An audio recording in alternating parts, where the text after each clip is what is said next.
Corona కనిపెట్టినోడికే current పెడతారా? ప్రపంచం అంతా ప్రశాంతంగా పడుకుంటే పొట్ల తిప్పుద్దేంటరా మీకు? అడిగిన దానికి అబద్ధాలు చెప్పావనుకో గన్నేరు పప్పులో గబ్బిలు ముంచేసి గొంతులు కుక్కేత. ఫాస్ట్గా అడగనా స్లోగా అడగనా? మాస్క్ వేసుకున్నాడు. కరోనా కారణం ఎవరు? గబ్బిలం.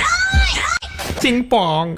తలక్రిందులుగా తపస్సు చేసుకుందని తీసుకొచ్చి తావా ఫ్రై చేసుకుని తిని ప్రపంచాన్ని తలక్రిందులు చేశారు కదా. సూపుకు బాగుంటుంది అనుకున్నాం కానీ ఇన్ని సవాళ్ళు వేస్తే అనుకోలేదు. కొత్త వైరస్ ఏదో కక్కినట్టున్నారు. పాతదే రిలీజ్ చేసాం. అప్పుడే దేశాలు దాటినట్టుంది. మా వస్తువు అయినా వైరస్ అయినా అందరికి అందుబాటులో ఉంటుంది. కందిపప్పు ఇష్టం, పెసరపప్పు ఇష్టం, పాము పప్పు.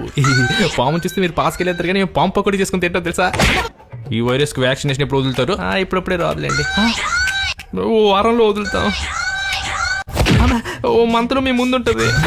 6 నెలలు అవైలబుల్ గా ఉంటుంది. చెప్తా ఆల్రెడీ అందుబాటులోనే ఉంది. జనంలో బాగా భయం పెరిగాక బయటకు వదిలి బిజినెస్ చేసుకుందామని. ఒక్క మాసం దీన్ని నక్కకన్నా నంగనా చెప్పారా మీరు? లాక్డౌన్ ఎందుకు లేట్ చేస్తున్నారు? కరోనా అంత క్రూయల్ కాదు ఇది. లాక్డౌన్ పెడితే కొన్ని లావాదేవీలు లాక్ అవ్వవు. శవాలు తేలుస్తారా? రేపే అంటే ఎల్లుండి పెట్టేస్తాం. అమ్మ మిషన్ కప్ప కాఫీ ఇచ్చేస్తుంది. జాగ్రత్త. ఇండియాకు అమెరికాకు అంటిన తర్వాత మేము అందరం అలర్ట్ అవుతాం. నాకేమైనా తీసుకొచ్చావా? ఏం తేలేదు. తెచ్చాను. ఏం తెచ్చావు? బల్లి బిర్యానీ. మీరు మారాలా?